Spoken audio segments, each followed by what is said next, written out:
శ్రీ మహాగణాధిపతయే నమ.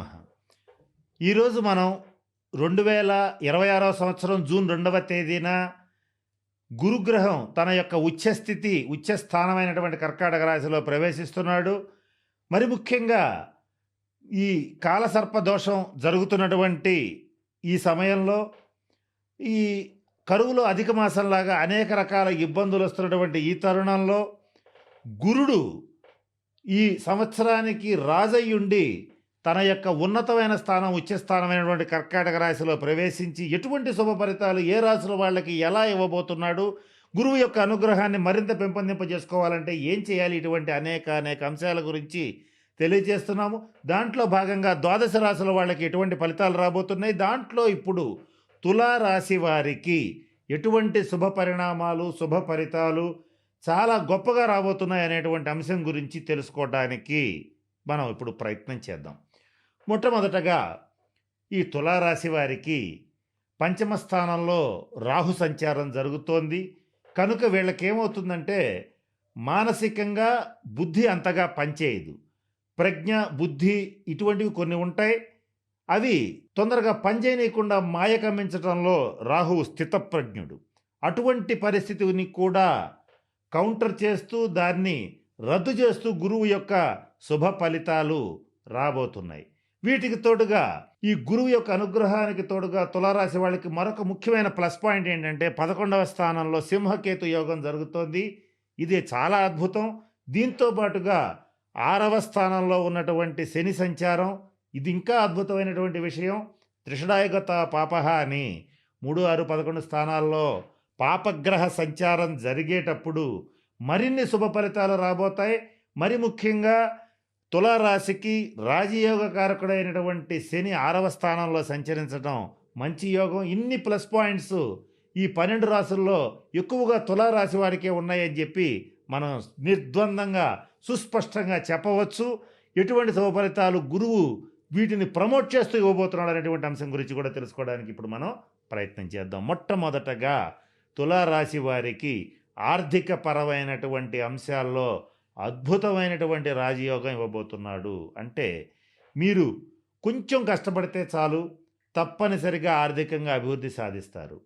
బయట ప్రపంచంలో ఏ ఉద్యోగాలు ఎట్లున్నా, ఏ వ్యాపారాలు ఎంత ఇబ్బంది పడుతూ ఉన్నా మీ వరకు మీరు మీదైన దృక్పథంతో, మంచి ఆత్మవిశ్వాసంతో, పాజిటివ్ దృక్పథంతో గనక ముందుకు వెళ్ళగలిగితే మీ యొక్క డబ్బుకి మీ యొక్క ఆదాయానికి లోటు ఉండదు.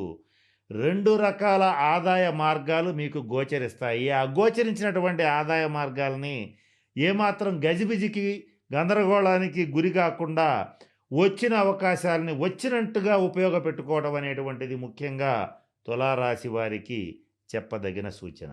మరొక ముఖ్యమైన ఫలితం ఏమివ్వబోతున్నాడంటే ఈ గురుడు కుటుంబంలో గతంలో ఏదన్నా భేదాభిప్రాయాలుండి తల్లిదండ్రుల మధ్య, భార్యాభర్తల మధ్య, తండ్రి కొడుకుల మధ్య, తల్లి కూతుళ్ళ మధ్య ఇట్లా అనేక రకాలైనటువంటి ఇబ్బందులు కనుక ఉండేటట్లయితే అవన్నీ కూడా పూర్తిగా సప్రెస్ అయిపోయే అవకాశం ఉంది.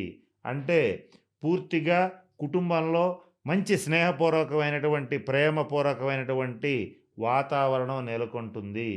గతంలో మీ భార్యకి మీ తల్లిగారికి ఏమాత్రం కుదరకపోయినా ఈ గురువు వచ్చిన దగ్గర నుంచి ఎంతో కొంత సుహృద్భావ వాతావరణం అనేటువంటిది ఏర్పడి తీరుతుంది. కనుక ఈ విషయంలో ఆందోళన చెందవలసినటువంటి అవసరం లేదు. కుటుంబ వృద్ధి కూడా జరుగుతుంది, సంతాన ప్రాప్తి కలుగుతుంది, కుటుంబం కూడా మంచి అభివృద్ధి పథంలోకి వెళ్ళగలుగుతుంది, కుటుంబంలో శుభకార్యాలు చేయగలుగుతారు, సంతానానికి వివాహం చేయాలనుకున్న, వివాహ ప్రయత్నాలు చేయాలనుకున్న సఫలీకృతం అవుతాయి. ఆలోచించకుండా ముందడుగు వేయటం ముఖ్యంగా తులారాశి వాళ్ళకి చెప్పదగినటువంటి సూచన. శత్రువులందరూ పరిహరించబడతారు, రుణాలు తీరతాయి, శత్రు సంహారం జరుగుతుంది, శత్రువులు పలాయనం చిత్తగిస్తారు, మీకు ఎన్నో రకాలుగా అపకారం చేసి మిమ్మల్ని రోడ్డుకు లాగి మీ పరువు తీసి మిమ్మల్ని ఇబ్బంది పెట్టిన వాళ్ళందరూ కూడా అడ్రస్ లేకుండా పోతారు. ఇటువంటి శుభ పరిణామాలు జరగబోతున్నాయి. మరి ముఖ్యంగా తులారాశి వాళ్ళు రాసి పెట్టుకోండి, లేదా ఖచ్చితంగా జరుగుతుంది కనుక మీరు మనసులో పెట్టుకోండి, లేదా మీకు తెలిసినటువంటి వాళ్ళకు కూడా చెప్పండి, మీ కుటుంబ సభ్యులకైనా సరే. ఈ సంవత్సరం తులారాశి వాళ్ళు ఈ గురువు యొక్క అనుగ్రహంతో ఖచ్చితంగా ఒక స్థిరాస్తిని లేదా ఒక చరాస్తిని కొనుగోలు చేస్తారు. ముఖ్యంగా స్థిరాస్తిని కొనుగోలు చేస్తారు. అది ఇల్లు కావచ్చు, పొలం కావచ్చు, ప్లాట్ కావచ్చు, ఏదైనా సరే డెఫినెట్‌గా ఒకటి కొనుగోలు చేస్తారు. ఇది గుర్తుపెట్టుకోండి. దీనితో పాటుగా నూతన వాహనం అనేటువంటిది మీ ఇంటికి వచ్చి తీరుతుంది. ఇందులో కూడా సందేహం లేదు. అయితే ఏమి కొనగలుగుతారు? ఎంత కొనగలుగుతారంటే గతంలో చాలాసార్లు చెప్పాను. ఇప్పుడు మరలా చెప్తున్నాను. మీ ఆర్థిక స్తోమతకు తగ్గట్లుగా ఖచ్చితంగా లభించి తీరుతుంది. ఇందులో డౌట్ లేదు. ఇక పోతే ఈ తులారాశి వాళ్ళకి చక్కగా గృహ సౌఖ్యం, వాహన సౌఖ్యంతో పాటుగా మంచి వేళకి ఆహారం, వేళకి నిద్ర అనేటువంటిది కూడా సంప్రాప్తం అవుతాయి. చక్కగా గృహ సౌఖ్యం, వాహన సౌఖ్యంతో పాటుగా వీళ్ళకి మాతృ సౌఖ్యం అంటే తల్లిగారి నుంచి రావాల్సినటువంటి ఆస్తులు ఏమన్నా ఉంటే వస్తాయి. లేదా తల్లి తరఫు బంధువుల నుంచి కానీ, తల్లిగారి నుంచి కానీ ఆర్థిక సహాయం కానీ, కనీసం మోరల్ సపోర్ట్ అయినా సరే లభించి తీరుతుంది. ఇది ముఖ్యంగా తులారాశి వాళ్ళకి ఉన్నటువంటి ప్లస్ పాయింట్స్. ఇకపోతే తులారాశి వాళ్ళకి శత్రువుల మీద విజయం సాధించడం నల్లేరు మీద నడకలా ఉంటుంది. కోర్టు కేసులు ఏమన్నా ఉన్నా, మధ్యవర్తి పరిష్కారాలున్నా ఇక జూన్ 2 తర్వాత మీదే విజయం. ఖచ్చితంగా మీకే అనుకూలమైనటువంటి తీర్పులు వస్తాయి. ఇకపోతే ఈ తులారాశి వాళ్ళు మరి ముఖ్యంగా ఈ సంవత్సరం కొత్త ప్రాజెక్ట్స్ స్టార్ట్ చేయాలన్నా, కొత్త వ్యాపారాన్ని ప్రారంభించాలన్నా, అలాగే ఏదైనా సరే ఒక కొత్త పని చేయాలంటే జీవితంలో ముఖ్యమైనటువంటి నిర్ణయం తీసుకోవాలన్నా, ఒక ఉదాహరణ చెప్పాలంటే మీ పిల్లలకి పెళ్లి చేయాలనుకున్నా, లేదా మీ పిల్లల్ని ఉద్యోగంలో స్థిరపరచాలనుకున్నా, లేదా వాళ్ళ పేరు మీద వ్యాపారాలు పెట్టించాలన్నా తులారాశి వాళ్ళు చేయవలసినటువంటి ఒక పరిహారం ఉంది. అదేంటంటే గురువు యొక్క అనుగ్రహాన్ని సంపాదించుకోవడంతో పాటుగా అంటే లక్ష్మీదేవి పటం ముందు ఆవు నేతితో దీపారాధన చేసి ఆ పని చేయండి. ఇది గురువారం చేయొచ్చు, లేదా శుక్రవారం కూడా చేయొచ్చు. ఈ 2 రోజుల్లో ఎప్పుడు చేసినా సరే ఆ పని చేసిన తర్వాతనే ముఖ్యమైన నిర్ణయం తీసుకోండి.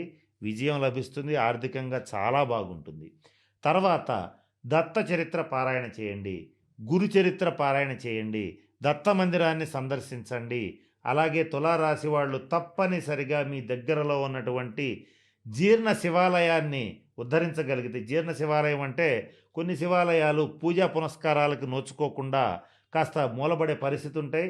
వాటిని మీరు ఆర్థికంగా కానీ లేదా సేవరీత్యా కానీ ఎలా చేస్తారనేది అనవసరం. ఎంతో కొంత సేవ చేసి ఆ శివాలయాన్ని గనక మీరు కొంచెం డెవలప్ చేయటం కానీ, ఆ శివాలయంలో మీరు పరిహారాలు పూజలు చేసుకోవటం కానీ లేదు, ఏమీ చేయలేకపోయినా కనీసం దగ్గరలో ఉన్నటువంటి శివాలయాన్ని సోమవారం నాడు కానీ, గురువారం నాడు కానీ సందర్శించి శివారాధన చేయటం, లేదా శివుడి చుట్టూ ప్రదర్శనలు చేయటం, వీటిల్లో ఏ పని చేసి మీరు చేయాలనుకున్న పనిని ప్రారంభించినా అంటే ఫస్ట్ ఇది చేసి తర్వాత మీరు ఏ పనైనా ప్రారంభించాలి, ఏ వ్యాపారమైనా ప్రారంభించాలి, ఏ ముఖ్యమైన పనైనా మొదలు పెట్టాలి. ఇలా చేస్తే ఆ పనిలో మీకు విజయం లభించి తీరుతుంది. ఇది నిర్వివాదమైనటువంటి అంశం. గత కొద్ది కాలంగా ముఖ్యంగా కొన్ని సంవత్సరాలుగా ఈ తులారాశి వాళ్ళు ఎదుగు బొదుగు లేనటువంటి జీవితాన్ని గడుపుతున్నారు. ఎంత ప్రయత్నం చేసినా కూడా చాలా ఇబ్బందులు కలుగుతున్నాయి. కనుక వీళ్ళు ఖచ్చితంగా గురుడు యొక్క అనుగ్రహం వీళ్ళ మీద ఉన్నప్పటికీ కూడా గురువు యొక్క అనుగ్రహాన్ని పెంపొందింప చేసుకోవడానికి వ్యక్తిగత జన్మజాతక రీత్యా కానీ, నేను చెప్పినటువంటి పరిహారాలు కానీ, ఛానల్లో చెప్పబోయేటువంటి పరిహారాలను కానీ కాస్త జాగ్రత్తగా పాటిస్తే తప్పనిసరిగా విజయం సాధిస్తారు. చక్కగా ఆత్మవిశ్వాసాన్ని పెంపొందింప చేసుకుని తులారాశి వాళ్ళు తప్పనిసరిగా మంచి స్థాయికి వెళతారని, ఆర్థిక అభివృద్ధి పొందుతారని, మంచి ఉన్నతమైనటువంటి స్థానంలో ఉండాలని మనస్ఫూర్తిగా పరమేశ్వరుని ప్రార్థిస్తూ సెలవు తీసుకుంటున్నాను. స్వస్తి.